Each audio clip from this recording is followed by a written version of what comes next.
오늘 설교 제목은 결국 인간이었다라는 제목으로 같이 여러분과 은혜를 나누려고 합니다. 홍수가 끝났습니다. 방주에서 나온 노아의 아들들은 셈, 함, 야벳, 또 함은 가나안의 아버지라 이렇게 되어 있습니다. 노아와 그 아들들 때문에 온 세상으로 사람들이 퍼져나갔죠. 근데 이 노아가 이제 안정된 생활을 하면서 농사를 짓기 시작을 했습니다. 포도나무를 먼저 심었습니다. 인류 역사상 가장 오래된 나무가 포도나무, 은행나무라고 하죠. 이 포도나무를 심어서 이제 포도 열매를 거두게 되는데 살만한 세상이 된 것 같아요. 홍수 때문에 못된 인간들은 다 쓸어버렸고 선하고 착한 하나님의 말씀에 순종하는 사람들만 남았으니까 이제 정말 살만한 세상이 될 거다 이런 생각을 하는데, 안타깝게도 홍수 이후에 우리가 읽게 되는 이 내용은 아주 실망스러운 내용입니다. 그래서 이 노아가 농사를 짓고 난 뒤에 포도 열매를 따서 그 포도 열매를 가지고 포도주를 만들어 먹었는데 고주망태가 된 겁니다. 게다가 주사를 부리는 것인지 술을 먹고 취해 가지고서는 옷을 몽땅 벗고 잠을 잤습니다. 술에 취해서 자제력도 잃고 수치심도 잃어버린 거죠. 성경학자들은 이 부분에 대해서 뭐라고 얘기를 하는가 하면, 술에 취해서 옷을 벗은 게 아니라 일부러 고의로 옷을 벗었다 이렇게 얘기합니다. 그러니까 이 말은 노아가 술에 취했든 취하지 않았든 이제는 절제, 수치 모르는 사람이 돼버렸다, 그걸 암시한다. 이게 성경학자들의 해석입니다. 여러분, 노아가 어떤 사람입니까?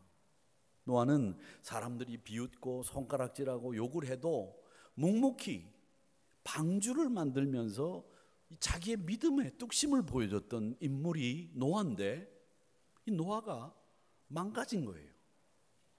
포도주를 마시고 벌거벗고는 잠이 들었습니다. 생활이 이 방탕에 쩔은 거예요. 절제도 조심도 수치도 모르는 사람이 되고 말았습니다. 그렇게 술에 취해서 벌거벗고 잠을 자는 노아를 누가 발견했느냐? 22절 보니까 가나안의 아버지 함이 그의 아버지 하체를 보고 밖으로 나가서 그의 두 형제에게 알림해, 이렇게 돼 있는데, 이 함이라고 하는 이 아들 이름이 계속 나옵니다. 가나안의 아버지 함, 함의 아들은 가나안이었다. 이 말이 나오는 이유가 있습니다. 이 이유는 뭐냐면, 누가 이 노아의 하체를 제일 먼저 보았는고 하면, 사실 이 함의 아들 가나안이 제일 먼저 노아의 하체를 본 거예요. 손주니까 할아버지 방에 임의로 수시로 드나들었던 거죠. 들어가 보니까 할아버지가 그러고 있는 거예요. 그래서 아버지 함에게 얘기를 하니까 함이 들어가서 확인한 거죠. 그래서 가나안의 아버지 함이라고 하는 말이 나오는 거죠. 그리고는 아버지 상황에 대해서 형제들에게, 셈과 야벳에게 공개를 한 겁니다. 당시 노아는요, 족장입니다. 왕 같은 사람입니다. 하나님 앞에 인정받은 의인이었고 또 이 사람 때문에 많은 사람들이 살았어요. 모든 사람이 존경하는 사람입니다. 그렇다고 하면 함은 말을 조심했어야죠. 아버지 입장을 세워드리기 위해서라도 덮어두고 조용히 했어야 되죠. 그런데 함은 아버지의 허물을 가지고 오히려 그것을 자랑처럼 떠벌리며 입방아를 찧었습니다. 그걸 즐겼습니다. 여러분, 다른 사람의 허물을 혹시 아시고 있습니까? 알 수 있죠. 그러면 여러분들은 어떻게 하고 계십니까? 성경은 다른 사람의 허물을 알았을 때에 어떻게 처신해야 되는지 성경적인 해법을 우리에게 알려주고 있습니다. 시편 15편 1절에서 3절 말씀에 보면, 여호와의 장막에 머무를 자 누구 오며 주의 성산에 사는 자 누구 오니까? 여호와의 장막에 머물고 주의 성산에 살 사람이 누구냐? 그 사람이 누군 줄 아십니까? 2절부터 얘기를 합니다. 정직하게 행하고 공의를 실천하고 그의 마음의 진실을 말하는 사람이 주의 성산에 머무를 자고 주의 장막에 머무를 자고 주의 성산에 사는 자다, 이렇게 말합니다. 그러면서 3절에 이렇게 얘기해요. 그의 혀로 남을 허물하지 아니하고 그의 이웃에게 악을 행하지 아니하며 그의 이웃을 비방하지 아니하며. 이런 사람이 주의 장막에 머물고 주의 성산에서 산다는 거예요. 그렇지 않으면 안 된다는 거죠. 우리가 사람의 허물이라고 하는 것은 하나님이 알고 계시기 때문에 그 허물을 알리고 떠들고 정죄하고 비난하는 일은 성경에서 금하고 있는 거예요. 함은 이런 실수를 한 겁니다. 아버지의 허물을 형제들에게 알리는 일을 하고 만 거죠. 잠언 19장 11절 말씀에 보면 노하기를 더디하는 사람은 사람의 슬기로 허물을 용서하시는 것은 자기의 영광이 된다고 말씀하셨습니다. 무슨 말씀입니까? 화내는 사람 미련하다는 거죠. 화를 내면 싸움에서 집니다. 10중 8구 집니다. 허물을 용서하면 정의를 세우지 못한다고 생각하십니까? 허물을 끝까지 시시비비를 밝혀내는 것이 정의로운 것 같지만 성경은 그 사람은 도무지 존경받을 수 있는 사람 아니다, 이렇게 가르칩니다. 존경받는 사람이 누구냐? 잠언 19장 11절 말씀에 허물을 용서하는 것이 자기의 영광이니라. 이 말은 뭐냐? 허물을 용서하는 사람이 다른 사람들로부터 존경받는다라는 말이에요. 남을 이해하는 사람이 존경받습니다.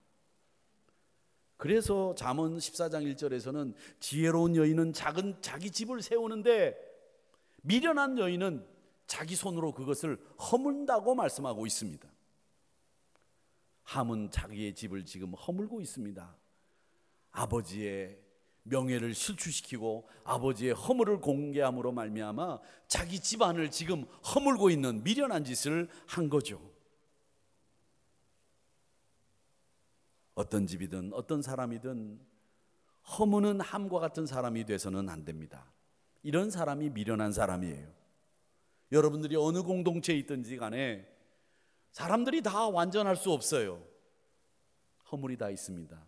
그 허물을 여러분들이 공격하고 그 허물을 가지고 그 사람을 비난하고 그 사람이 하는 일들을 우습게 여기고 이런 게 자연스러운 것 같아 보이지만, 당연한 것처럼 보이지만 우리 그리스도인들은 허물을 들춰내는 일, 허물을 용서하지 못하는 이런 일은 하지 마십시오. 성경이 금하고 있는 일입니다. 그리스도인들은 허물을 용서하는 사람들이고요, 조용히 덮어주고 그 허물이 다시 생기지 않도록 도와주는 사람이 그리스도인들이에요. 그 사람을 위해서 기도해주고 그 사람을 위해서 정말 사랑의 마음으로 안아주고 품어주는 것이 그리스도인이어야지, 허물을 들춰내고 공격하고 비난하고 정죄하는 일, 이건 그리스도인들이 해서는 안 되는 일이라고 성경은 얘기하고 있는 거예요. 남의 명예를 허물지 마십시오. 다른 사람의 공덕을 하찮게 여기지 마십시오. 함은 아버지에 대한 사랑이 결여되어 있는 인물이었어요. 사랑이 있었다면 그렇게 행동하면 안 되죠. 결국 함이 어떻게 됐느냐? 종의 종이 되는 저주를 받고 그렇게 되고 말았습니다. 다른 사람들은 다 축복을 받는데 이 함의 족속인 이 가나안은 축복의 축자도 받지 못했어요. 이렇게 다른 사람을 허무는 사람의 종말은 좋지 않습니다. 함에게는 어떤 축복도 주어지지 않았다고 하는 사실, 이걸 우리는 기억해야 됩니다. 오늘 또 본문을 읽으면서 우리는 노아와 아담이 아주 흡사한 점이 많구나라는 것을 깨닫게 됩니다. 그 첫 번째가 뭐냐면 노아와 아담이 똑같이 하나님으로부터 생육하고 번성하고 땅에 충만하라는 축복을 받습니다. 두 번째는 아담이 자기가 벌거벗은 것을 깨닫게 됐지만, 노아는 술에 취해서 벌거벗었지만 둘 다 벌거벗었어요. 한 사람은 수치를 알았고 한 사람은 수치를 몰랐던 이 차이는 있지만 둘 다 벌거벗었습니다. 또 세 번째로, 벌거벗음으로 수치를 깨닫고 수치를 깨닫지 못했지만 노아는 그 아들들이 하체를 가렸습니다. 아담은 누가? 하나님이 가죽옷을 만들어 입히셨습니다. 이렇게 다른 사람에 의해서 수치가 가려지는 일은 이 아담과 노아가 같았다라는 거죠. 자, 이런 공통점이 있다는 것을 우리는 노아와 아담을 통해서 비교하면서 배우게 되는데, 그러면 첫 번째 세상이 시작될 때 아담에게 하나님이 생육하고 번성하고 땅에 충만하라고 말씀하셨고, 두 번째 홍수로 세상을 쓸어버린 다음에 노아에게 땅에 번성하고 충만하라, 생육해라, 이 축복을 해주셨는데, 이 첫 번째 아담과 두 번째 홍수를 쓸어버리고 새로운 세상의 시조가 된 이 노아와 같은 이런 흡사한 이유를 제가 여러분들에게 설명드리는 이유가 있습니다. 이유가 뭐냐? 왜 노아와 아담이 흡사하다고 말씀을 드리느냐? 이유가 있어요. 그 이유는 뭐냐? 노아, 아담, 이 사람에게 일어났던 일들이 우리에게도 일어날 수 있다는 거예요.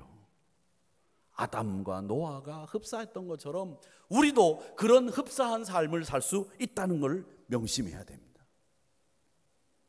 그래서 항상 주의하고 깨어 있어야 된다고 성경은 가르치죠. 당대 의인, 완전한 자, 하나님과 동행했던 이 노아가 허물을 가지고 있는 인간이라는 것을, 우리도 똑같이 그런 인간이라고 하는 것을 알아야 된다는 얘기죠. 그래서 노아와 아담이 흡사하다라는 얘기를 여러분들에게 말씀드리는 거예요. 기독교 교회사에 아주 탁월한 인물들이 많이 있지만 그 중에 어거스틴이라고 하는 인물은 늘 우리가 이야기해도 지나치는 법이 없이 많은 교훈과 많은 에피소드를 우리에게 전해준 인물이 어거스틴이라는 사람입니다.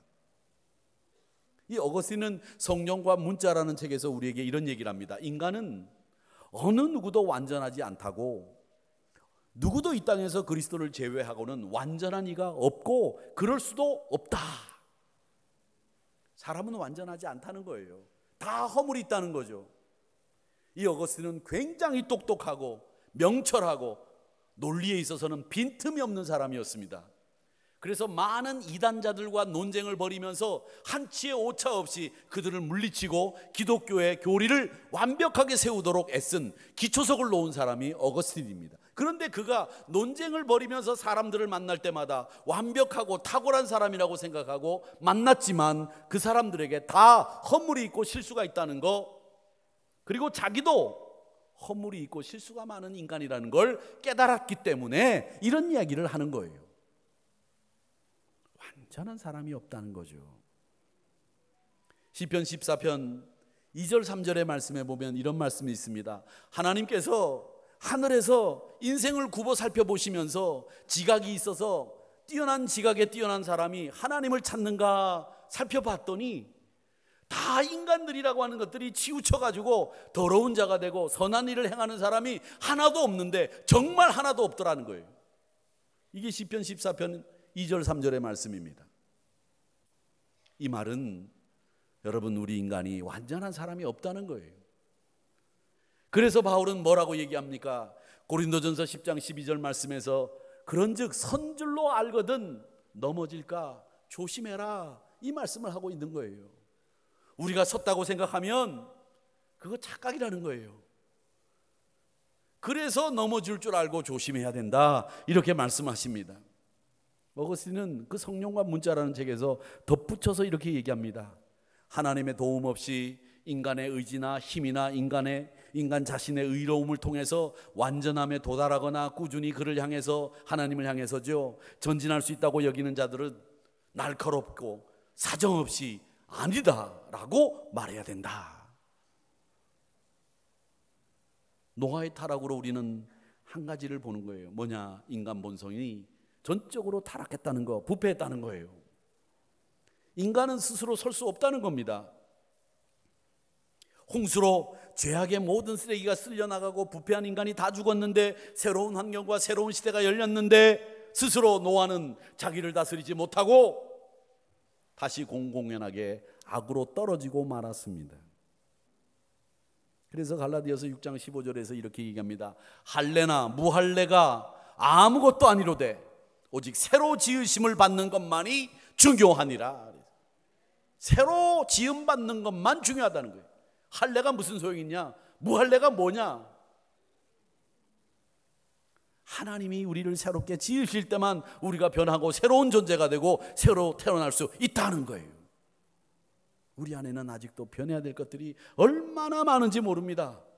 여러분, 나는 변할 게 없다 이렇게 생각하시는 분들은 고쳐 먹으세요. 생각을 계속 바꾸고 고쳐야 됩니다. 계속 변해야 됩니다. 이게 개신교의 특징이기도 하고 개신교 성도들의 장점이기도 해요. 변해야 되는 거, 바뀌어야 되는 걸, 이걸 위해서 우리가 매일매일 일신일신하는 거예요. 이게 개신교 신자들의 특징이고 교회의 특징이란 말이에요. 우리가 아직도 변해야 되는 많은 것들이 있다는 것을 이 노아를 통해서 배우게 되는 거죠. 사랑하는 성도 여러분, 바르지 못한 것 때문에 고통당하고 회개 자리를 통해서 우리가 변화의 주인공이 되면 하나님께서 합당한, 그리고 하나님이 생각하는 미쁜 신자로 점점 더 하나님을 닮아갈 수 있음을 믿으시기를 축원합니다. 넘어지면은 면제가 없는 거예요. 그래서 우리는 끊임없이 깨어 있어야 됩니다. 선줄로 생각하거든 넘어질까 조심해라. 넘어짐이 우리에게도 찾아올 수 있다는 거예요. 깨어 있어야 되는데 깨어 있는 게 도대체 뭡니까? 깨어 있는 게, 눈을 좀 뜨세요. 깨어 있는 게 뭐예요? 깨어 있는 게, 깨어 있는 게 뭡니까? 기도 생활 열심히 하고 말씀 순종하고, 깨어 있는 사람이 그렇게 하죠. 베드로전서 5장 8절에서 이렇게 얘기합니다. 근신하라, 깨어라. 너희 대적 마귀가 우는 사자와 같이 두루다니며 삼킬 자를 찾나니. 깨어 있는 건 다른 게 아닙니다. 깨어 있는 게 뭐냐 이렇게 이야기했을 때, 우리가 내가 기도 생활하고 성경 말씀 많이 외우고 성경 말씀을 열심히 준비해서 성령의 검, 말씀의 검을 가지고 마귀야 오기만 해봐라, 내가 가만두나? 가만둘 수 있나 보세요. 또 넘어져요. 이 말은 무슨 말이냐면, 내가 마귀와 싸울 때 내 힘으로 싸우려고 좀 하지 마세요. 내 능력으로 이기려고 하지 마세요. 여러분, 마귀는, 사탄은, 유혹은 여러분 힘으로 이길 수 없어요. 그걸 모르십니까? 못 이겨요. 내 힘을 의지하고서는 깨어 있을 수가 없습니다. 내 뜻을 접고 하나님의 뜻을 의지할 때 성령 하나님이 도우시는 줄 믿습니다. 하나님이 나와 함께 하신다고 하는 확신이 들 때, 여러분, 이게 깨어 있는 거예요. 하나님을 의지하는 게 깨어 있는 거예요. 이게 깨어 있는 건데, 기도 생활 많이 하고 말씀 많이 보고 내가 지금까지 신앙생활한 연륜이 얼만큼인데 내가 이 성령의 검으로 마귀가 들어오기만 하면 내가 이길 수 있어, 이렇게 선줄로 생각하는 사람은 넘어질까 조심하세요. 내 힘으로 안 됩니다. 우리는 여전히 악한 본성이 내 안에 남아 있고요, 하나님을 의지하지 않고서는 우리가 다른 방법이 없어요. 그 어떤 세상의 유혹도 이길 수 없습니다. 노아가 어떤 사람입니까? 600년 동안 세상과 맞서서 싸웠던 사람이에요. 600년 동안 사람들이 비웃고 손가락질하고 욕을 해도 믿음의 뚝심을 가지고 그 산 위에서 방주를 만든 사람이에요. 방주를 600년 동안. 그런 그가 우리 작은 골 마비시키는 술을 의지하고 살았기 때문에 결국 넘어진 거예요. 그러니까 여러분, 의지할 만한 것을 의지하세요. 의지할 만한 걸. 의지할 만한 것도 안 되는 걸 의지하니까 넘어지고 깨지고 부서지는 거예요. 그러기 위해서는 우리가 빠져야 될 것이 있고 빠지지 말아야 될 것이 있습니다. 빠져야 될 것은 뭐냐? 여러분, 하나님이 주신 생각에 빠져서 사시기를 축원합니다. 그게 뭐냐? 하나님께서 나를 사랑하신다고 하는 확신, 하나님이 나를 도우시고 구원하신다고 하는 확신, 그것에 빠져서 사시기를 바랍니다.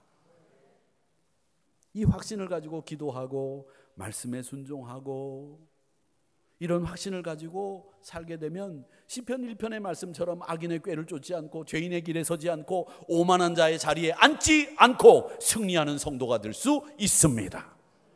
하나님이 주시는 생각에 빠져서 사세요. 그러면 우리가 빠지지 말아야 될 생각은 뭐냐? 인간의 연약함에 빠지지 마세요. 노아의 실패는 결국 술과 인간의 연약함이라고 하는 것 때문에 거기에 빠져서 헤어나오지를 못해서 그는 실패했습니다. 우리 삶을 돌이켜보세요. 일에 빠져서, 고민에 빠져서, 사랑에 빠져서 뭐 빠지는 게 많죠. 그런데 우리의 연약함에 빠지지 마시고, 자신에게 빠지지 마시고, 그래서 하나님을 의지하지 못하는 어리석은 사람 되지 마시고, 그렇게 되면 노아와 같이 망신을 당하게 되는 겁니다.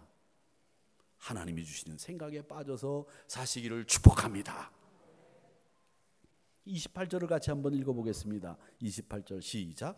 홍수 후에 노아가 350년을 살았고. 예, 거기까지만 읽으시면 되겠습니다.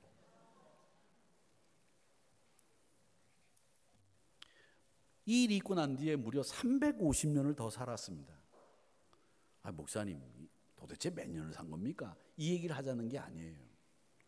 350년을 살았다라는 말을 하면서 이런 망신살이 버틴 이후에 오랫동안 노아가 또 살았다는 거예요. 그런데 그렇게 오랫동안 살면서 노아에 대한 어떤 기록도 남아있질 않습니다.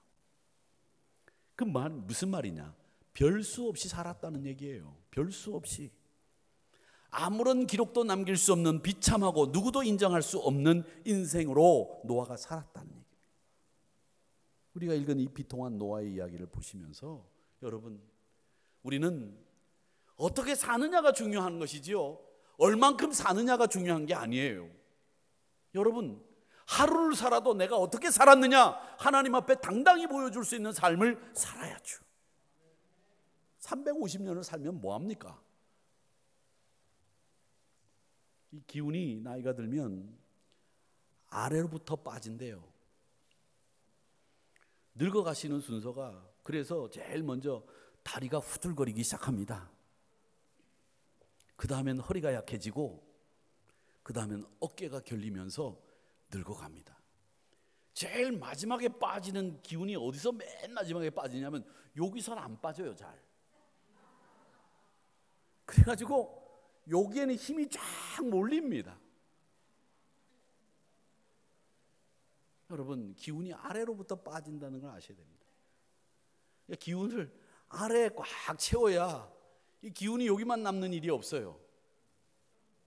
지난 화요일날 미주 총회장을 지내신 분이 저를 꼭 만나고 싶다고 그래서 제가 요 가까운 인근에 가서 지역에 있는 목사님들하고 저녁을 먹고 이렇게 대화를 나누는데, 미국에서 저 이 경남의 큰 교회 목사님 한 분이 오셨고요. 이제 그 교회, 미국 교회가 이제 다른 새로운 목사님을 모셔가지고 이제 취임식을 하는데, 취임식 같은 행사를 하면 보통 뭐 2시간씩 이렇게 행사를 하잖아요. 그러면 이 행사를 하기 전에 행사를 맡으신 목사님들에게 이제 이 얘기를 합니다. 설교는 한 10분만 하시고 축사는 3분만 하세요. 아셨죠? 그걸 당부합니다. 3분이 넘으면 옛날에 목사님들은요, 기도할 때도 장로님들이 기도를 길게 하면 올라와서 종을 땡 치기도 하셨고요. 또 옷을 잡아 당기기도 하셨어요. 근데 요즘에는 그렇게는 안 해요. 근데 옷을 잡아 당긴 경우도 있고요. 또 어떤 목사님은 더 크게 그만해! 이렇게 소리치시는 목사님들도 계셨다 그래요. 근데 요즘은 우리가 장로님들이 설교를 딱 원고에 맞춰 가지고 준비된 시간에 맞춰서 하지만, 예전에는요, 설교를처럼 20분씩 기도하시는 장로님이 진짜 계셨어요. 그러니까 목사님이 뒤에 앉아 계시다가 그만해! 지금도 그 장로님이 계세요. 저기 어디에. 그래서 어디 신방 가가지고서 목사님이 기도를 시켰는데 35분을 기도하더래요. 그러시면 안 돼요. 근데 이 목사님이 3분 축사하기로 했는데 축사를 29분을 했어요. 29분. 이야, 그러니까 사람들이 이 행사가 끝나고 난 뒤에 식당에 모였는데, 이 미국 교인들이 또 보통 사람들입니까? 다 똑똑하다고 하는 사람들인데 앉아가지고 입이 이만큼씩 나와가지고 도대체 그 목사님 누구야? 이러고 있는데 동기 목사님이 딱 가가지고 그러셨대요. 자네 말이야, 축사 몇 분 했는 줄 알아? 29분 했어. 29분 이 사람아! 소리를 치면서 나가시더래요. 그래가지고 교인들이 얼마나 위로를 받았는지 모르겠다, 그런 얘기를 하시더라고요. 근데 문제는 제가 1부 때 이 얘기를 했거든요. 근데 일부 예배 때 제 설교 온 거 오늘 좀 많았어요. 그래가지고 이 설교를 40분을 했어요. 그랬더니 딱 끝나고 내려갔더니 바로 목사님 축사 29분 했다는 거 남 얘기 아닙니다. 이러시는 거예요. 야, 우리 교인들도 보통은 아니에요. 바로 공격해 오더라고. 왜 그렇게 길게 할 수 있느냐 이거죠. 그만 웃으세요. 100세가 넘으신 김영석 교수님이 요즘 다시 사람들의 입에 오르내리죠. 그분의 경험, 그분의 지혜 배워야 되겠다라는 그런 붐이 일어났었습니다. 그분에 관한 에피소드들도 많았죠. 비행기를 타려고 갔는데 컴퓨터에서 100세 이상을 인식하지 못해가지고 교수님의 나이를 2살로 102살인데 2살로 인식했다는 거 아니겠습니까? 그래서 그 교수님이 말씀하시기를 내가 106세가 되면 초등학교 입학 통지서가 올 수도 있다 이래가지고 참 우스갯소리를 들었는데, 그 김영석 교수님은 물론 신실한 기독교인이십니다. 근데 나이 먹어도 젊게 사는 방법에 대해서 말씀하셨어요. 뭐라고 얘기하셨느냐 하면 책을 읽는 사람이 젊게 산다. 그리고 사회적인 관심에 늘 자신의 관심을 기울이는 이런 사람이 늙지 않는다. 예술적으로 정서적으로 풍부한 감성을 가지고 있는 사람이 늙지 않는다. 이렇게 말씀하셨어요. 그러니까 연세가 드셔도 한번 머플러도 멋있게 이렇게 한번 묶고 다니시고 멋을 한번 내세요. 미장원도 한 달에 한 번 갈 거 2번도 가보고 그렇게 하고 멋있는 여러분의 감성을 살려나가셔야 돼요. 이래야 멋있게 늙는 사람이 된다는 거죠. 그렇게 감정적으로 풍성함, 예술적인 풍성함, 정서적인 풍성함 이런 것들을 누리고 살 때 우리가 늙지 않는다 이렇게 말씀하셨습니다. 노아는 아마 이런 가르침을 줄 사람이 그 곁에 아무도 없었겠죠. 이런 노아가 나이 먹음으로 실수를 하면서 술에 취했습니다. 이 술에 관련된 속담도 여러 가지가 있어요. 뭐라고 얘기했느냐, 독일 속담에는요 물에 빠져 죽는 사람보다 술에 빠져 죽는 사람이 더 많다라고 했습니다. 이태리 속담에는요 앞문으로 술이 들어오면 뒷문으로 지혜가 빠져나간다고 했고요. 그리스 속담에는요 술집 주인은 술꾼을 좋아한다. 그러나 술꾼을 사위 삼지는 않는다. 이런 속담도 있습니다. 그의 말년은 아무것도 기록할 것이 없는 비참하고 정말 형편없는 말년 350년이 되고 말았습니다. 노아 실수를 통해서 교훈 얻습니다. 우리 인간이 모두 연약한 그리고 악한 본성이 남아있다고 하는 거, 깨어있지 않으면 우리도 넘어질 수 있다는 거. 깨어있다는 것은 기도 생활 열심히 하고 말씀에 순종하는 것도 중요하지만 우리 힘으로 할 수 없는, 우리 힘으로 넘어질 수밖에 없는 이런 우리 인간을 하나님을 의지함으로 이길 수 있는 것, 이게 깨어있는 것의 본질이라고 하는 거. 우리 넘어질 수 있습니다. 그리고 남의 허물을 덮어주고 도와주고 그 허물을 용서하는 것이 우리에게 마땅한 처신이라고 하는 것을 우리가 오늘 이 노아를 통해서 배우게 됩니다. 그리고 또 하나, 여러분 하나님이 주시는 생각에 빠져서 사시기를 축원합니다. 인간의 연약함에 빠지지 마세요. 술에 빠지지 마세요. 하나님이 주시는 생각에 빠져서 하나님과 동행하며 승리하는 삶을 살아가시는 여러분들이 다 되시기를 주님의 이름으로 축원합니다.